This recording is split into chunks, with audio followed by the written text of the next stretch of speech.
tadi? Jadi pembelajaran kita hari ini adalah tentang sistem pencernaan. Nah, kita sudah mempelajari materi yang kemarin tentang zat makanan atau macam-macam makanan. Nah, makanan ini dia berhubungan dengan sistem pencernaan atau enzim pencernaan. Apa hubungannya coba? Nah, makanan yang kita olah ini dia bakalan dicerna oleh mulut, kerongkongan, lambung, usus halus, usus besar sampai ke halus menjadi feses atau ginjal. Udah ngerti kan apa hubungan dari materi kita yang lalu sama sistem pencernaan? Ya. Sekarang lanjut kita ke materi. Nah, tujuan pembelajaran kita ini kalian dapat memahami apa sih fungsi-fungsi dari sistem pencernaan atau alat pencernaan ini. Misalnya fungsi dari mulut itu apa, misalnya fungsi dari kerongkongan itu apa, lambung apa gitu. Nah, satu kalian dapat merinci misalnya fungsi dari usus halus ini selain memberikan nutrisi atau memecahkan makanan, dia tuh fungsinya tuh ada yang lebih detail lagi. Satu, kalian juga dapat membandingkan antara enzim dengan saluran pencernaan manusia. Yang pertama itu adalah mulut. Mulut ini merupakan proses pencernaan dimulai sejak makanan masuk ke dalam mulut kita. Ini makanan nih masuk ke dalam mulut kita. Yang pertama dilakukan oleh sistem pencernaan ini adalah mengunyah makanan kita sehingga menjadi lunak. Pertama mulut. Nah, di dalam mulut ini terdapat alat-alat yang dapat membantu proses pencernaan seperti enzim pitialin. Nah, enzim pitialin ini dia memecahkan molekul makanan kita menjadi molekul partikel dan dilanjutkan ke kerongkongan. Nah, selanjutnya masuk ke gigi. Nah, inilah gigi. Nah, gigi ini berfungsi untuk mengunyah makanan sehingga menjadi halus. Kalau nggak ada gigi bisa nggak kita ngunyah makanan? Enggak kan? Kalau nggak ada gigi bisa nggak kalian makan sosis bakar? Nggak bisa kan? Nggak bisa dikunyah. Paling kayak ini Nah, iya kayak gitu kan? Nah, selain berfungsi untuk menyemakan jadi halus, keadaan ini membuat enzim pencernaan makanan itu lebih cepat dan efisien. Kalau nggak ada gigi, kita mengunyah makanan itu dia lebih lama. Sedangkan kalau ada gigi, sekali kayak gini 3 kali kita punya aja dia sudah menjadi bubur atau menjadi halus. Oke, lanjut ke lidah. Nah, lidah ini berfungsi untuk mengaduk makanan di dalam rongga mulut kalian. Coba kalian makan nggak ada lidah, bisa nggak dia bergerak makan ini ke kiri ke kanan? Enggak kan? Nah, lidah ini dia berfungsi untuk menggerakkan makanan kita. Selain membantu mendorong proses makanan kita ke dalam kerongkongan, dia juga membantu kita sebagai alat pemecah. Nah, coba kalian nggak ada lidah, bisa nggak rasa makanan yang seperti asam, pedas, kayak manis gitu? Nggak ada lidah nggak bisa. Apalagi jajan yang lain, dia itu kan berbagai-bagai macam bentuk makanan. Nah, lanjut ke saluran pencernaan manusia. Yang pertama tuh ada kerongkongan. Nah, otot kerongkongan ini dapat berkontraksi secara bergelombang sehingga mendorong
dihasilkan, ini dengar baik-baik ya, nama enzim dihasilkan oleh organ mana, organ tempat enzim bekerja dan fungsinya. Yang pertama itu ada amilase atau vitalin, berada di bagian mulut. Fungsinya untuk apa? Melunakkan amilum maltose. Yang mudah, dia ini adalah amilase di dalam mulut. Sedangkannya lambung dia pepsin. Pepsin dia fungsinya apa? Protein polipeptida. Ya. Oke, selanjutnya ibu bakalan tunjukkan video ke kalian, tapi ibu bakalan belajar KPD terlebih dahulu. Nah, untuk setiap murid keluarin satu kertas dan satu pulpen di atas mejanya.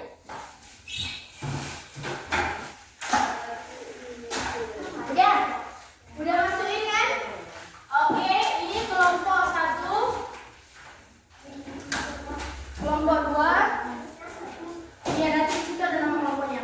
Kelompok 3 dan kelompok 4. Jangan lupa keluarin satu kertas dan satu pulpen. Udah.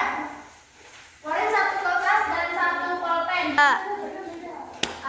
Jadi sekarang ibu bakalan memberikan video, menunjukkan video kepada kalian bagaimana sih sistem pencernaan itu bekerja.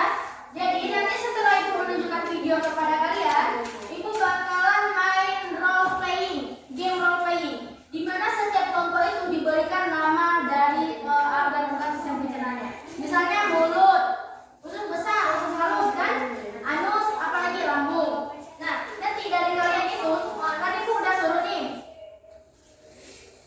udah suruh kalian buat keluarin kertas dan pulpen. Jadi ibu kasih waktu kalian untuk menulis apa ya sih yang dari materi-materi yang udah ibu jelasin tadi yang kalian paham.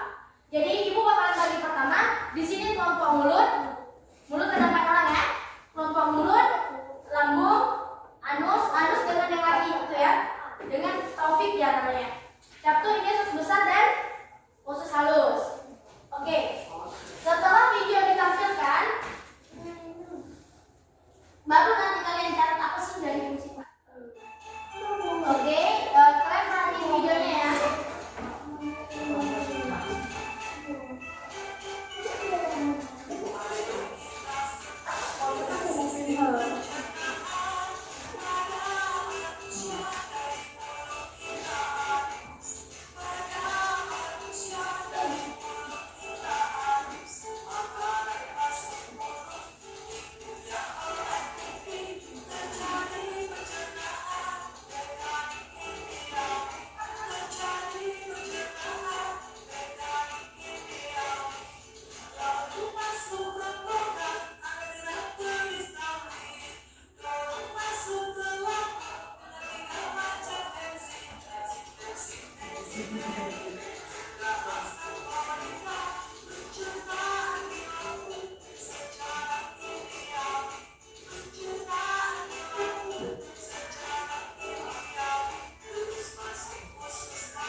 Nah, sekarang tugas kalian, kan ibu udah bagi kelompok tadi. Udah ibu bagi kelompok menjadi 4 kelompok. 5 kelompok ya. 5 kelompok: mulut, lambung, anus, usus halus ya. Nah sekarang tugas kalian dari lembar peta yang ibu suruh keluarkan tadi, tulis dari fungsi dari nama tema yang telah kalian diberi, yang telah ibu berikan kepada kalian. Misalnya kayak mulut nih. Apa sih fungsi dari mulut itu? Pasti fungsinya nggak cuma satu dong. Ada banyak fungsinya. Jadi setiap kalian yang mendapat tema dari kelompok itu memberikan satu fungsi, minimal satu fungsi. Kalau dua juga nggak salah. Oke? Mulai dari sekarang 2 menit. 2 menit. Kerjakan mulai dari sekarang 2 menit.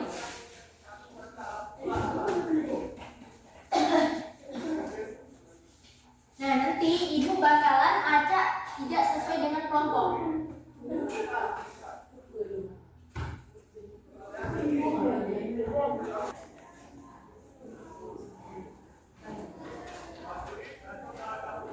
Oke, 1 menit lagi, 30 detik lagi. Udah selesai? Udah. Oke, sekarang kita mulai game role playing-nya. Dimana kalau ibu sebut mulut, kelompok mulut bilang fungsi dari mulut itu apa. Tunjuk tangan dari yang mulai yang mana dulu juga boleh. Gak harus misalnya berurut dari situ atau dari sini. Yang tunjuk tangan duluan itu boleh masukkan fungsi dari mulut itu apa. Oke? Paham? Paham nak? Pertama kelompok lambung. Khusus. Nadia? Makanan yang sudah dikonsumsi. Oke. Next ya. Selanjutnya? Berak, vitamin B12. Pandai sekali. Oke, tepuk tangan dong untuk kelompok lambung. Selanjutnya kelompok mulut. Oke, Rival. Membantu menelan makanan. Membantu menelan makanan. Oke, itu masih umum ya. Lanjut. Ya, Pak Lu? Iya, betul sekali. Dia selain mencerna makanan, atau dia kita menggunakan komunikasi seperti ini. Selain ibu makan, minum, dan lain, ibu juga berbicara kepada kalian. Berkomunikasi bisa mengajak kalian dengan menggunakan apa? Mulut. Oke, ya, Majid. Menghaluskan makanan. Ya, menghaluskan makanan. Kalau nggak ada mulut, dia makanan nggak bakalan kan? Halus, nggak bakalan hancur. Lanjut. Menghasilkan air. Oke, karena ada ludah atau saliva. Udah, kelompok yang lain udah siap nih. Beri tepuk tangan dulu dong untuk kelompok mulut. Kalau misalnya ya sejauh ini materi yang telah ibu berikan kepada kalian itu sangat kalian pahami. Oke, selanjutnya kelompok usus besar. Menyerap air dan elektrolit. Menyerap air dan elektrolit. Oke, nice. Oke. Usus besar itu selain memberi nutrisi juga dapat menyerap air. Oke, lanjut usus besar tadi. Ada? Usus besar apa? Meningkatkan kadar asam dalam tubuh. Iya, dia juga dapat meningkatkan kadar asam di dalam tubuh kita. Lanjut. Membentukkan dan menyebabkan terse. Apa? Apa nak? Terse. Terse? Membentukkan dan menyebabkan terse. Proses tak? Bukan. Usus besar. Ada terse. Oke, tadi kita sudah dua kelompok yang ibu tunjuk tadi. Tiga kelompok ya. Sekarang usus halus, kelompok usus halus. Ya. Fungsi usus halus fungsinya mengolah makanan. Oke. Ya, mengolah makanan. Lanjut. Ada lagi? Menjaga keseimbangan cair. Menjaga keseimbangan cairan. Lanjut. Mengolah makanan. Ya, yang lain lanjut. Yang bisa? Ada? Menyerap. Apa?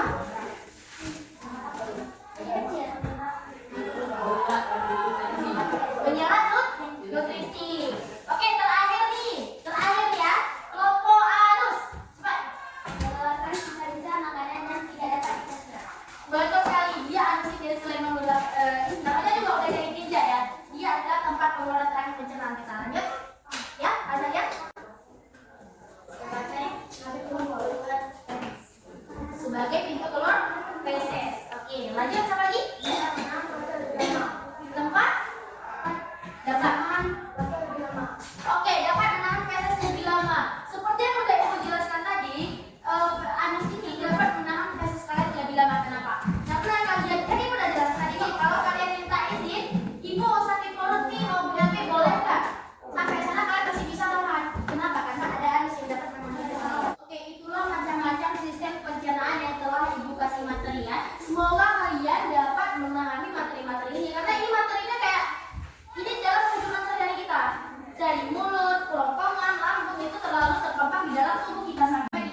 rusak. Ada yang perlu ditanyakan? Nak?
Mempercepat dia berubah menjadi metabolisme sebagai partikel enzim.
Ibu atau